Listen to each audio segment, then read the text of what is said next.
Hello friends, வணக்கம். இந்த வீடியோவில் ரொம்ப க்யூட்டான மினியேச்சர் கிச்சன் செட் தான் பண்ண போகிறோம். இது வந்து ரீசெண்டாக நம்ம பாலிமர் கிளே வாங்கியிருந்தோம் இல்லையா, அதை வச்சு தான் பண்ண போகிறோம். நிறைய கலர்ஃபுல்லான ஒரு கிளே மெட்டீரியல் வச்சு நம்ம வந்து இந்த மாதிரி விதவிதமாக செய்யலாம். ரொம்ப ஈஸியான மெத்தடில் சொல்லித்தரேன் நான். ஃபஸ்ட்டு வந்து இந்த மாதிரி ஒரு பால் மாதிரி கிளே எடுத்துக்கோங்க. இதை இந்த கட்டை விரலை வச்சு இப்படி லைட்டாக சென்டரில் ஓட்டை போட்டுட்டு அதை அப்படியே சுற்றி இப்படி ப்ரெஸ் பண்ணிகிட்டே வர நம்மளுக்கு இந்த மாதிரி அகண்டு ஒரு பாத்திரம் மாதிரி கிடைக்கும்.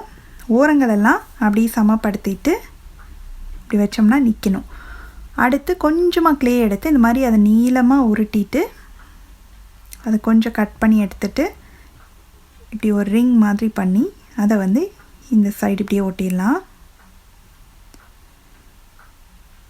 அதே அளவு இன்னொரு பீஸ் எடுத்து ஆப்போசிட் சைடில் இந்த மாதிரி ஒட்டிடணும்.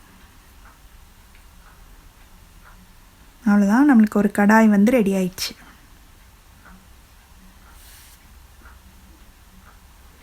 அடுத்து அதே மாதிரியே ஆரஞ்சு கலர் கிளேயில் ஒரு சர்க்கிளாக பால் மாதிரி எடுத்துகிட்டு அதை அப்படியே ரவுண்டாக அப்படியே தட்டிட்டு நல்லா ஸ்மூத் பண்ணிடுங்க. ஓரங்கள்லாம் அப்படியே ஒன்றும் போல் இருக்க மாதிரி வச்சுட்டு இந்த மாதிரி வச்சிடலாம். அடுத்து இன்னொரு குட்டி ஆரஞ்சு பீஸ் எடுத்து இந்த மாதிரி நீளமாக தேய்ச்சிட்டு கொஞ்சம் கட் பண்ணி எடுத்துட்டு இந்த தோசைக்கல்லுக்கு ஹேண்டில் மாதிரி வைக்க போகிறோம். இந்த மாதிரி வச்சிடலாம். அவ்வளோதான், தோசைக்கல் ரெடி ஆயிடுச்சு. அடுத்து நம்ம வந்து கடாய் மூடியோடு எப்படி பண்ணுறதுன்னு பார்ப்போம். ஒரு ப்ளூ கலர் கிளே எடுத்திருக்கேன். அதை நல்லா இப்படி ரவுண்ட் பண்ணிவிட்டு சென்டரை இப்படி வந்து இப்படி ஒரு விரலை வச்சு இப்படி குழி மாதிரி க்ரியேட் பண்ணிக்கோங்க. அதுக்கப்புறம் ஓரங்களை அப்படியே லைட்டாக ப்ரெஸ் பண்ணி சுற்றிட்டே வர நம்மளுக்கு அப்படியே அது பெருசாகிட்டே வரும். இந்த மாதிரி சென்டரை நல்லா இந்த மாதிரி அழுத்தி விட்டிங்கன்னா நம்ம கீழே வைக்கும்போது கரெக்டாக அது ஃப்ளாட்டாக உட்காரும். இந்த மாதிரி. அடுத்து இதுக்கு ரெண்டு சைடும் ஹேண்டில் வைக்கிறதுக்கு குட்டியாக ப்ளூ கலர்லேயே எடுத்து ரவுண்ட் பண்ணி இந்த மாதிரி ஃப்ளாட் பண்ணிவிட்டு அதை இப்படி பாதியாக எடுத்துக்கலாம்.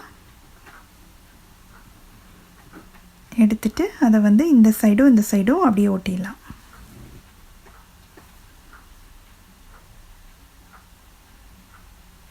அவ்வளோதான், நம்மளுக்கு கடாய் பேஸ் ரெடி ஆயிடுச்சு.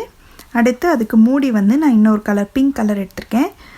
அதையும் இந்த மாதிரி ரவுண்டாக உருட்டிட்டு இப்படி ஃப்ளாட் பண்ணிவிட்டு அதுக்கப்புறம் அதோட ஓரங்களை வந்து இப்படி ப்ரெஸ் பண்ணி நம்ம சுற்றிட்டே வர நம்மளுக்கு மூடி சைஸ் வந்ததும் நம்ம ஸ்டாப் பண்ணிடலாம். இதை இப்படி திருப்பிட்டு கரெக்டாக அது மேலே வச்சிடலாம். அடுத்து அந்த மூடிக்கு ஒரு ஹேண்டில் மாதிரி வைக்கிறதுக்கு நான் எல்லோ கலரில் கொஞ்சமாக குட்டியாக எடுத்துகிட்டு அதை இப்படி கோன் மாதிரி பண்ணி அதை சென்டரில் அப்படி ஒட்டிடலாம். கடாயும் மூடியோடு ரெடி ஆயிடுச்சு. அடுத்து வந்து நம்ம சப்பாத்தி கல் பண்ண போகிறோம். அதுக்கு ஒரு எல்லோ கலர் கிளேயில் இந்த மாதிரி ரவுண்ட் பண்ணி இப்படி ஃப்ளாட்டாக இப்படி தட்டிக்கலாம். அடுத்து குட்டி பால்ஸாக 3 பால் ரெடி பண்ணிக்கணும். இந்த சப்பாத்தி கல்லுக்கு ஒரு ஸ்டாண்ட் மாதிரி கீழே வைக்கிறதுக்காக இந்த மாதிரி 3 சைஸ் எடுத்துட்டு பின்னாடி அதை இப்படி இங்கே ஒன்று இந்த மாதிரி ஒட்டிடலாம். ஒட்டிட்டோம்னா சப்பாத்தி கல்லோட பேஸ் ரெடி ஆயிடுச்சு. அடுத்து அந்த சப்பாத்தி தேய்க்கிற அந்த கட்டை ரெடி பண்ணுறதுக்கு பிங்க் கலரை எடுத்து கொஞ்சம் சின்ன சைஸாக எடுத்து இப்படி நீளமாக உருட்டிட்டு ரெண்டு கார்னரில் மட்டும் கொஞ்சம் ஒல்லி ஆகிற மாதிரி இப்படி உருட்டிட்டோம்னா நம்மளுக்கு சப்பாத்தி தேய்க்கிற கட்டை மாதிரி வந்துடும். 2 ஓரங்கள் மட்டும் கொஞ்சம் ஒல்லியாக இருக்கணும், நடுவில் கொஞ்சம் குண்டாக இருக்கணும்.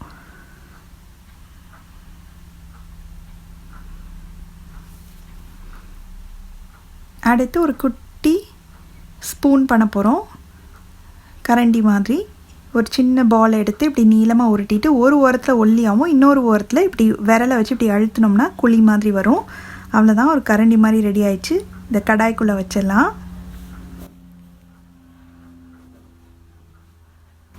அடுத்து ஒரு ஆரஞ்சு கலர் பாலை எடுத்து நல்லா இப்படி உருட்டிட்டு ஒரு ஓரத்தில் மட்டும் இப்படி லைட்டாக இப்படி ப்ரெஸ் பண்ணிகிட்டே வரணும். நம்ம தண்ணி ஊற்றி வைக்கிற ஜக்கு மாதிரி பண்ணுறோம். இது மேலே வந்து இப்படி ஃப்ளாட் பண்ணிவிட்டு ஒரு ஓரத்தை இப்படி லைட்டாக இப்படி அழுத்தி விட்டோம்னா அந்த தண்ணி ஊற்றுற ஷேப்புக்கு வந்துடும். அதுக்கப்புறம் மேலே சென்டரில் லைட்டாக விரலை வச்சு இப்படி குழி மாதிரி பண்ணிக்கலாம். இந்த மாதிரி. அவ்வளோதான். அதுக்கு ஹேண்டில் வைக்கிறதுக்காக அதே கலர்லேயே கொஞ்சமாக எடுத்து இப்படி நீளமாக இப்படி ரோல் பண்ணிக்கணும். இதை இப்படி மேலேருந்து ப்ரெஸ் பண்ணி இப்படி சுற்றி கொண்டு வந்து அடியில் வச்சு இப்படி ஒட்டிடலாம். அவ்வளோதான். ஹேண்டிலும் வச்சாச்சு. வாட்டர் ஜக் வந்து ரெடி ஆயிடுச்சு.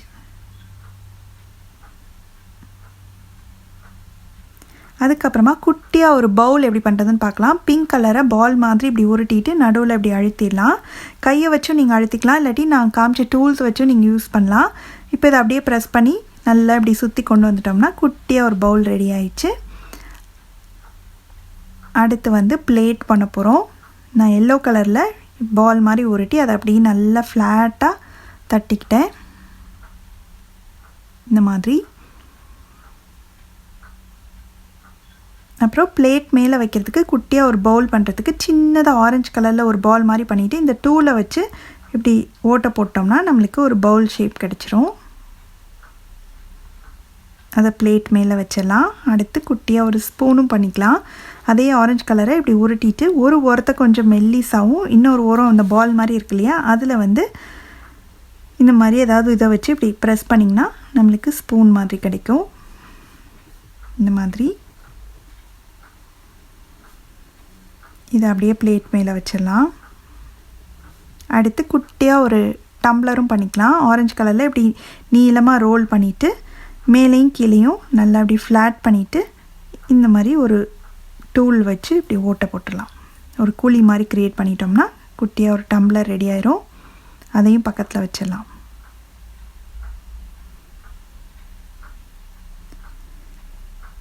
அடுத்து ஒரு உரல் பண்ண போகிறோம். குட்டியாக இந்த இடிக்கிறதுக்கு இருக்கு இல்லையா, அதுக்காக கிரே கலர் க்ளே எடுத்திருக்கேன். அதை இப்படி ரோல் பண்ணி இப்படி மேலேயும் கீழேயும் நல்லா இப்படி தட்டி விட்டுடலாம். அடுத்து விரலை வச்சு நீங்கள் இந்த மாதிரி ஓட்டை போட்டுக்கலாம். ஓட்டை போட்டுட்டு நல்லா ஸ்மூத்தாக இருக்கணும்னா இந்த மாதிரி டூல் யூஸ் பண்ணிங்கன்னா நல்லா உள்ளே வந்து வலுவலுன்னு இருக்கும். இந்த மாதிரி பண்ணிவிட்டு நல்லா இப்படி ஷேப் பண்ணி வச்சிடலாம்.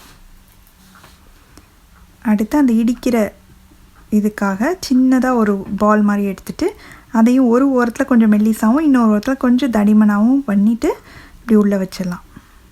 அவ்வளோதான். ரொம்ப ரொம்ப ஈஸியாக ரொம்பவே க்யூட்டான கலர்ஃபுல்லான மினியேச்சர் கிச்சன் செட் எப்படி பண்ணுறதுன்னு பார்த்தோம்.